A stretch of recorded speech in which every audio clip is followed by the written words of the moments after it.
आइए दोस्तों, बहुत बहुत स्वागत है हमारे YouTube चैनल आर के इंग्लिश कोचिंग सेंटर में। तो आज हम जो है बता रहे हैं आपको अंग्रेजी ग्रामर के बारे में।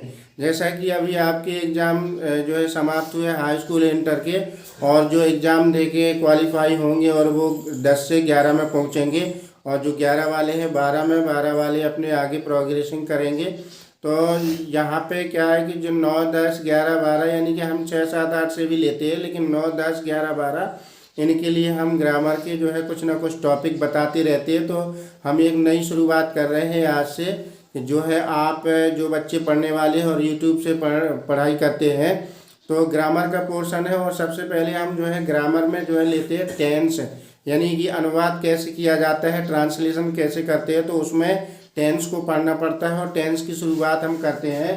तो सबसे पहले कि टेंस है क्या, टेंस क्या होता है। तो टेंस होता है काल, काल माने होता है समय, यानी कि हमें अपने वाक्यों से यानी बातों से समय का ज्ञान करना ही टेंस कहलाता है। और हम उनको वाक्यों के माध्यम से भी समझते हैं कि किस किस टेंस में कौन सी बात हो रही है। तो टेंस होते हैं 3 प्रकार के। सबसे पहले टेंस कितने प्रकार के होते हैं? 3 प्रकार के होते हैं, जिसमें होता है present tense, past tense, future tense. तो प्रेजेंट टेंस होता है वर्तमान काल, जिसमें हम किसी काम का करना या होना वर्तमान समय में जो है पाया जाता है, उसको हम प्रेजेंट टेंस कहते हैं। और पास्ट टेंस होता है जब कोई काम भूतकाल में हो चुका है, और जैसे बीती हुई बातें हम याद करते हैं कि जैसे शाहजहाँ ने आगरा का ताजमहल बनवाया था, तो यहाँ पे जो है बात समाप्त हो चुकी, यानी कि भूतकाल की बात है ये, तो इसको पास्ट टेंस में कहेंगे। और जब हम कहेंगे कि मैं कानपुर जाऊंगा, यानी कि जाऊंगा आगे आने वाली बात हो गई, तो यहाँ पे हम कहेंगे कि ये फ्यूचर टेंस है, भविष्य काल है। तो यहाँ पे हम टेंसों का ज्ञान करेंगे इस प्रकार से कि 3 प्रकार होते हैं, और तीनों टेंसों के 4-4 प्रकार भी, 4-4 भाग भी होते हैं। जिसमें प्रेजेंट टेंस के 4 भाग है: present indefinite, present continuous, present perfect continuous tense. तो इस प्रकार से ये प्रेजेंट टेंस के 4 भाग होते हैं। तो हमने यहाँ पे टॉपिक लिया है कि सबसे पहले टेंस 3 प्रकार के होते हैं, फिर उसमें प्रेजेंट, पास्ट, फ्यूचर, फिर हमने जो है प्रेजेंट टेंस वर्तमान काल के जो है भाग बताने की कोशिश की है। और हम जो है ले रहे हैं पहला भाग। उसका पहला भाग कौन सा है? Present indefinite tense.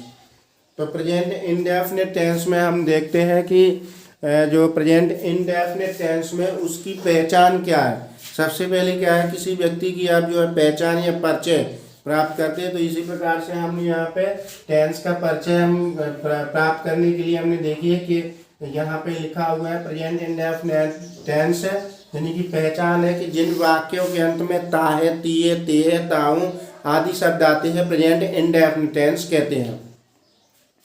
यानी जो प्रेजेंट इंडेफिनिट टेंस के जितने भी वाक्य हैं, तो उनमें उनके अंत में यानी वाक्यों के अंत में शब्द जो आएंगे वो ता है, ती है, ते है, ताहू, ये शब्द आएंगे। और वाक्य जो है हमेशा वो वर्तमान काल में ही रहता है।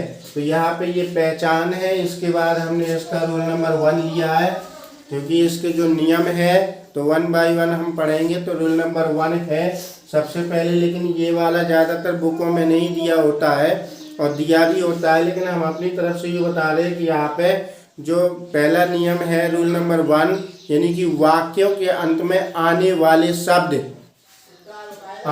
शब्द कौन से हैं? है, हूँ, हो। तो वाक्यों के अंत में आने वाले शब्द है, हूँ, हो की अंग्रेजी नहीं बनाते हैं। इनकी अंग्रेजी होती इज, आर, एम।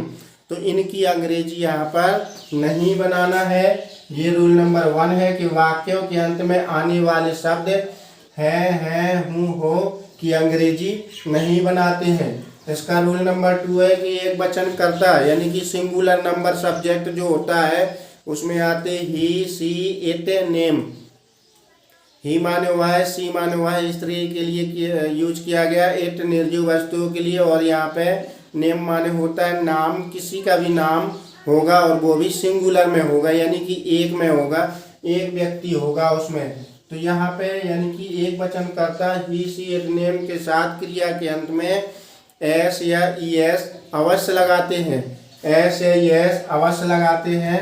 जैसे हम कहें कि राम घर जाता है, तो राम गोज टू होम, यानी कि राम घर जाता है तो राम गोज टू होम। अब यहाँ पे क्या है, राम सिंगुलर है, सिंगुलर नंबर में है, तो यहाँ पे वर्ब में हमने ईएस लगाया है, वर्ब में ईएस लगाया है। अब यहाँ पे ईएस क्यों लगाया है तो इसके आगे बताएंगे कि कहाँ पे ईएस लगता है और कहाँ पे एस लगता है। एस या ईएस के नियम में इसको बताएंगे। तो यहाँ पे राम गोज टू स्कूल, इस प्रकार से सिंगुलर सब्जेक्ट राम के साथ सिंगुलर वर्ब आई है।